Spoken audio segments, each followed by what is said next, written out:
ჩაანაცვლებს თუ არა ახლო აღმოსავლეთში მიმდინარე სამხედრო მოქმედებებს დიპლომატია. ეს კითხვა მას შემდეგ გაჩნდა, რაც მედიაში დონალდ ტრამპის 15 პუნქტიანი სამშვიდობო გეგმის არაოფიციალური დეტალები გავრცელდა. დაუდასტურებელი ინფორმაციით ოფიციალური ვაშინგტონი თეირანისგან ბირთვული ობიექტების განადგურებას, ბალისტიკური რაკეტების წარმოების შეზღუდვას, სამხედრო დაჯგუფებების ჰეზბოლასა და ჰუსიტების მხარდაჭერის შეწყვეტას და ჰორმუზის სრუტის გახსნას მოითხოვს. საპასუხოდ შტატები ირანს სანქციების მოხსნას და სამოქალაქო ბირთვული ობიექტების განვითარებაში დახმარებას პირდება. თუმცა ვაშინგტონის პირობები მიუღებელია თეირანისთვის, სადაც შტატებს კონკრეტულ მოთხოვნებს უყენებენ. პარალელურად ცნობილი ხდება, რომ პენტაგონს თავდაცვის წარმოება საომარი მდგომარეობის რეჟიმზე გადაჰყავს და ახლო აღმოსავლეთში 92 საჰაერო სადესანტო დივიზიის დანაყოფებს აგზავნის. ეს ამერიკის შეერთებული შტატების არმიის ერთ-ერთი ყველაზე სწრაფად მოქმედი სამხედრო დანაყოფია. თიკა მიგინეიშვილი გიამბობთ.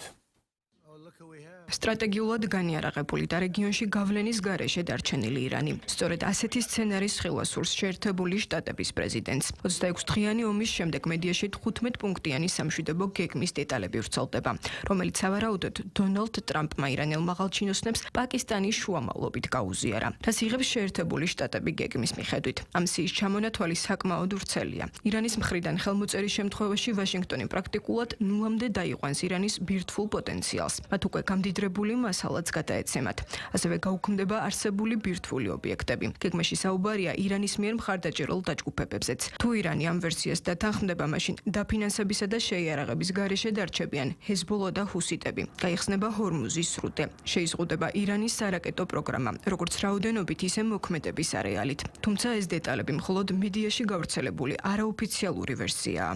ბევრი რამ არის მაგიდაზე. მირჩევნია ნაკლები ვისაუბროდა პრემიერ-მინისტრ ნეთანიაჰუს მივცე საშუალება სწორი გადაწყვეტილება მიიღოს. მას შესანიშნავი ურთიერთობა აქვს პრეზიდენტ ტრამპთან. შესაძლოა ჩვენ ოდნავ განსხვავებული პოზიცია გქონდეს, მაგრამ პრემიერ-მინისტრი ნეთანიაჰუ და პრეზიდენტი ტრამპი ერთად გაარკვევენ, როგორ ითანამშრომლონ და იზრუნონ საერთო ინტერესებზე. რას თავაზობს სანაცვლოდ შეერთებული შტატები ირანს? სანქციების მოხსნას. ამას ქვეყნის ეკონომიკური მდგომარეობის გაუმჯობესებისთვის გადამწყვეტი მნიშვნელობა აქვს. ასევე ვაშინგტონი მათ ბუშერში სამოქალაქო ბირთვული პროექტის განვითარებაში დაეხმარება. რაც იმას ნიშნავს, რომ ელექტროენერგიის წარმოებაში დახმარებას პირდებიან. დონალდ ტრამპი ამტკიცებს, რომ ირანი პირობებზე თანახმაა და შეთანხმების გაფორმება ამჯერად ნამდვილად სურთ. თუმცა ზავის გარეშეც თვლის, რომ ამ ომში შეერთებულმა შტატებმა გაიმარჯვა. ჩვენ ეს ომი მოვიგეთ. ეს ომი მოგებულია. ირანის სამხედრო თვალსაზრისით მიწასთანაა გასწორებული. ისინი გარიგებას დადებენ. მათ რაღაც საოცარი გააკეთეს სინამდვილეში.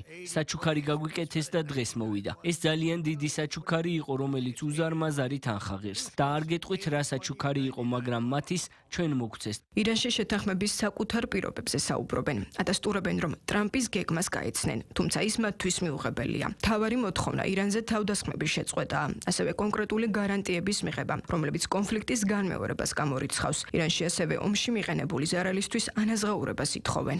თქვენს მარცხს შეთანხმებას ნუ დაარქმევთ. რეგიონში სტაბილურობას ჩვენი ძლიერი შეიარაღებული ძალები უზრუნველყოფს. ენერგიისა და ნავთობის ძველი ფასები აღარ დაბრუნდება, სანამ ამას არ გაიგებთ. პენტაგონმა კი ოფიციალურად დაადასტურა, რომ ახლო აღმოსავლეთში 92 საჰაერო სადესანტო დივიზიას გაგზავნის. ეს შეერთებული შტატების არმიის ერთ-ერთი ყველაზე სწრაფად მოქმედი სამხედრო ნაწილია. როგორც წესი, 92 დივიზიის განლაგება წინ უსწრებს ან თან ახლავს აქტიურ სამხედრო ოპერაციებს. ანუ ეს საბრძოლო მზადყოფნას გულისხმობს. ირანის პარლამენტის სპიკერი მუჰამედ ბაქერ ქალიბაფი ამბობს, რომ რეგიონში შეერთებული შტატების ყველა მოძრაობას ყურადღებით აკვირდებიან. მნიშვნელოვანია, რომ გავრცელებული ცნობებით ტრამპის ადმინისტრაცია სწორედ ქალიბაფს განიხილავს პოტენციურ პარტნიორად და შესაძლოა მომავალ ლიდერადაც.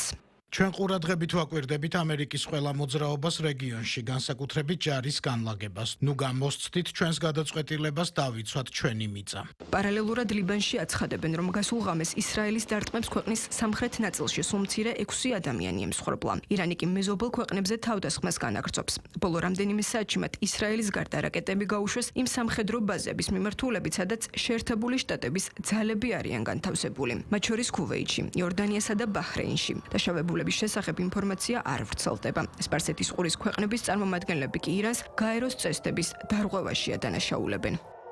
საომარი მოქმედებების ფონზე პენტაგონში ამბობენ, რომ გაიზრდება თავდაცვითი სისტემებისა და საბრძოლო მასალის წარმოება. მიუხედავად იმისა, რომ მხარეების სამშვიდობო შეთანხმების პუნქტებზე ვერ თანხმდებიან, პოტენციური მოლაპარაკებებისთვის შეხვედრის ადგილი მაინც განიხილება. როგორც ამბობენ, სავარაუდოდ ამ შეხვედრას თურქეთი ან პაკისტანი უმასპინძლებს.